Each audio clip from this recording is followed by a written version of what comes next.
Okay, so can you just introduce yourself first of all? Hi, my name is Francesca Busca, and I am an eco-artivist, or rubbish artist, as I like to call myself.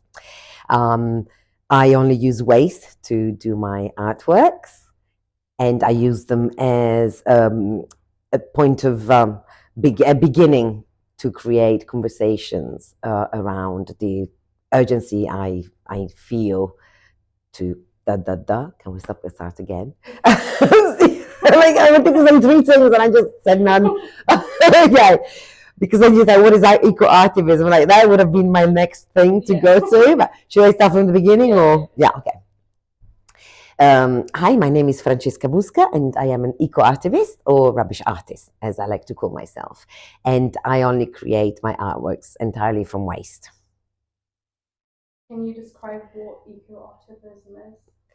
Eco-artivism to me is just the last step of a journey towards sustainability, really. I am vegan, I only use renewable energy, try to grow a vegetable and wildflower garden. I haven't flown for 4 years, though the count has recently reset.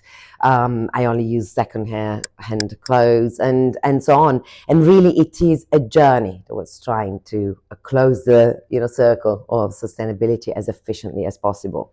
And I think that can only be done when people are involved across all sectors of society. And this is what art is to me. It is a dialogue.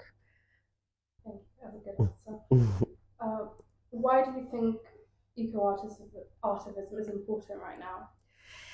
I think eco-artivism is extremely important at the moment because art has this incredible powerful immediacy and efficacy in reaching people across, again, all sectors of society. And it is a tool to implement changes in society, to make people think, discuss, engage, which is essential nowadays. And of course, our biggest problem at the moment is about climate change. Thank you. I'm going to include some narration about some statistics about climate change as well in the video. What message do you try to share through your work?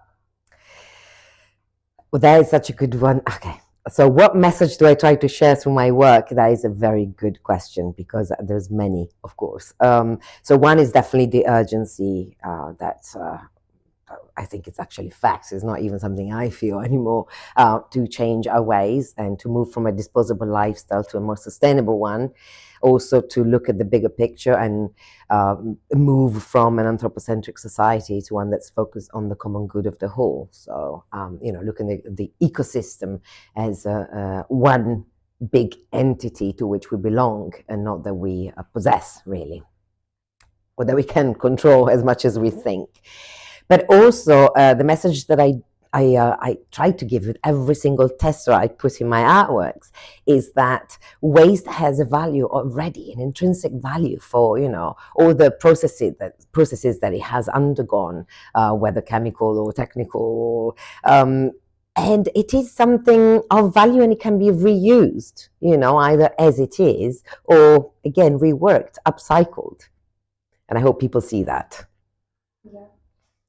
What advice would you give to someone who wants to get into eco-activism? Well, contact me if you need any help for sure. I'm not jealous at all about what I do. In fact, I hope that many people are inspired by what they see and they start doing exactly the same. I mean, I think I'm the only artist who will be happy if the prime material I use will be, eventually gone.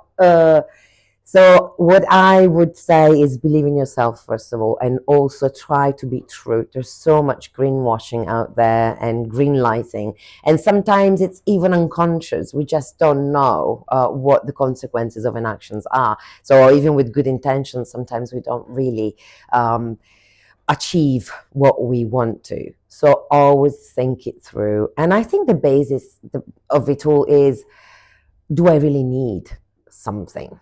Is there a better way to do that thing? What are the consequences on everything of what I do? And most of the time, I don't have the answer myself, but again, it's a journey of discovery, which I really enjoy. Thank you. And how did you get into eco-artivism? Can you just describe your journey a bit? So what got me into eco-artivism in the first place is probably my parents, really, because when I was little, now I realize how eco-friendly we were in everything we did. And I remember I would go guerrilla tree planting with my father on weekends. And I remember we'd have our Fiat 500 with a little hole, I still remember, under my seat whereby I could see, the road going through. And we had some grass growing even right next to it. um, and we would just get on it and put all our recycling stuff in it once a, I don't know, maybe once a month, and we would drive for kilometers to the nearest recycling center, because back then, it was the first one, I think, of its kind in our region.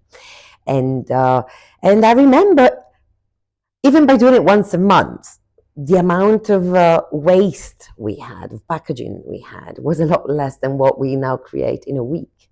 And I think I'm a responsible consumer still.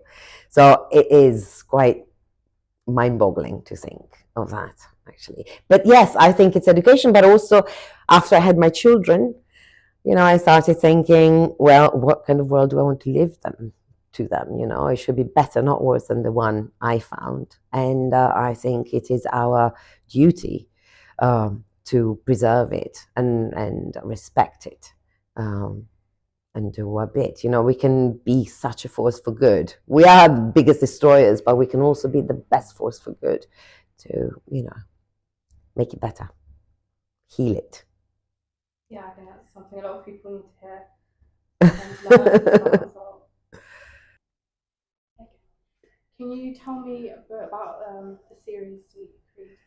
Yes, so this is part of my Paraflornalia series, which is also the exhibition I'm having at the moment at Simo Joinery, where we are now on Cleveland Street in Fitzrovia. And the whole series is focused about the importance that our marine world has for survival, really. And so it is based on the need to try to make people empathize with the parts of the world that we don't really belong to. And when we don't know something, we do not care for it. And if we do not care for it, of course, we will never really respect it and understand the importance it has for us, not only as a species, but, for the whole world. Fluffing about, sorry. Shall we start again? Okay, should I keep going? You're just going to edit it. Okay. I think I'll move a bit to see that I saw that there's a track going by. Okay, let's start again, shall we? Okay. So this is part of my Paraflornalia series, which Sorry, is... can you just start again? Yeah, sorry. Yeah. So this is part of my Paraflornalia series, which I am showing here, the Paraflornalia exhibition at Simo Joinery in Fitzrovia in London. And it is focused on our marine ecosystem. And it is a way to try to make the viewers empathize with the part of the world that we don't really belong to, which is, under the waves, really. And if we don't empathize with something, if we don't know it, we don't care about it, and so we don't respect it. And it's at this very moment we are realizing how important our seas and our oceans are for our own survival.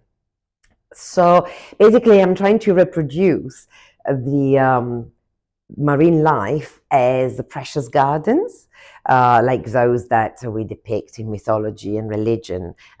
In fact, even the names, I play with, be it Garden of Eden or Elysian Fields or Paradise Sea. This is Heaven Sea, by the way. And so I'm just depicting them as precious gardens that we could actually have here on Earth, either, both actually, under and above the waves, if only we learned how to take proper care of it. And what I use is various materials, all rubbish, of course, 100% waste. But in this one, for example, we have fruit nets. These thick ones, actually, I find very, very hard to find, but I did find some grocers who keep them on the side for me when they can. Abandoned buttons, don't we all have some? And then some yogurt bottles and some coffee pods and builder's net, fruit nets again, and also and Actimel bottles, of course, which I adore, and I never receive enough of them. And I'm creating as big a network as I can to get them from them, because also I'm vegan and I try not to use disposable plastic if I can. So I don't use them. I rely on other people to, to have them. But this is also, for example, this one and that piece over there, but they are on fabric. And the fabric is recycled fabric with an eco-friendly print made with a green-powered energy. But it is a print of the two predecessors of this, which was called a Monument to Summer. And it's a way to make it even more eco-friendly because it's rollable, it's very light, and it can be carried and sent even around very easily. So it's a new experiment I'm trying to make. Thank you for that.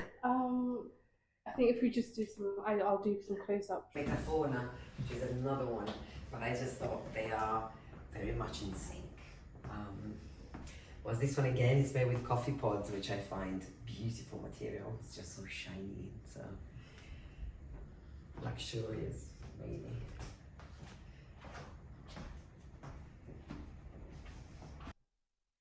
Right? Yeah. So what I'm doing now is a piece for my next series, which is called The Characters. And The Characters is, well, I started doing it really when Trump was elected, not to become political, but I really felt scared for our women's rights, scared for the rights of everyone who's different and the minorities. And so I started making this series where each piece is based on a character that you might find in the London Tube or someone that's a bit eccentric. And, sorry. Right? Yeah. So what I'm doing now is a piece for my next series, which is called The Characters. And The Characters is, well, I started doing it really when Trump was elected, not to become political, but I really felt scared for our women's rights, scared for the rights of everyone who's different and the minorities. And so I started making this series where each piece is based on a character that you might find in the London Tube or someone that's a bit eccentric. And, sorry. Geez, I mean, these tesseras are just a little masterpiece on their own, I think, for the colors. You know, when you put them together, look how beautiful they turn out to be. And then I have different kinds of scissors because, of course, fabric needs to have its own kind of scissors. Anyway, we're talking about the characters. So the characters all have unisex name. So it's actually a they. Each of them is a they. And it has a story, you know. It has a story of a character that you might find anywhere in London, for example, or in any city, or I would hope actually anywhere in the world, which is a bit eccentric. And I just try to guess, you know, based on the material I use, what is it? What does it do? What does he, she, what do they do? Do they work in theatre? Do they work in finance? Do they, you know? And I try to describe them a bit like in the way they're dressed and also in their attitude, maybe, the makeup, or, you know, so there's little things that I think help us connect with them. Right, so some more like of the face or of the piece, maybe. Oh, let's try this. Now this is PVA, which is a very eco-friendly way of adhesive, basically. Whenever I can, I use things that are as eco-friendly as possible, as I probably told you already. Sorry if I repeat myself. Yeah. Yeah, this is my ketchup glue. I call it the even with my children, I call it the ketchup glue or the mayo glue, depending on what it is. And It's actually brilliant to use it this way, because then you see I use my finger and that's all I get. And then it's easily, easy to wash. But and that's all the messy part I get, because the rest is very quite precise as well as a dispenser.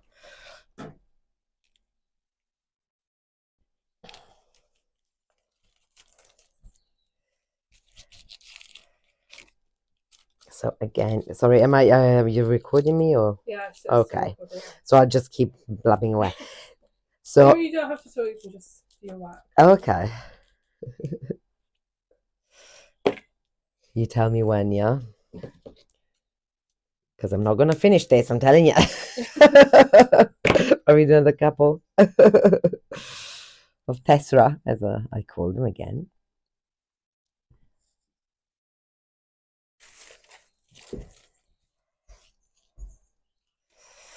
This one, for example, actually comes from an idea I had from a party I went to. I never go to parties, but now it's 50th. I'm gonna be 50 soon, so most of my friends are gonna be 50 this year, and so there's lots of parties going on. And there was this lady from Glasgow, actually, who was just such fun and such a lovely person, and she was wearing colors that were between blue and red and a bit of peach, and it just suited her very, very well. And she was quite a character. Drawers where I have lots of odd tools that actually are essential to some works, to get some works done. This one, for example, is for cutting metal, and I use it for cables. So I use with the sections of the cables usually. So I just snip them, into little bits and get lots and lots of blisters. But it's all worth it. Then what else might I want to have with me? Well, this is Mr. Pointy. I never go out without it, because it's a way to open up maybe some fibers and see what's inside. I will probably get scissors, hammer, maybe a hammer, and possibly a tape measure as well, but definitely a pair of tweezers. Yeah.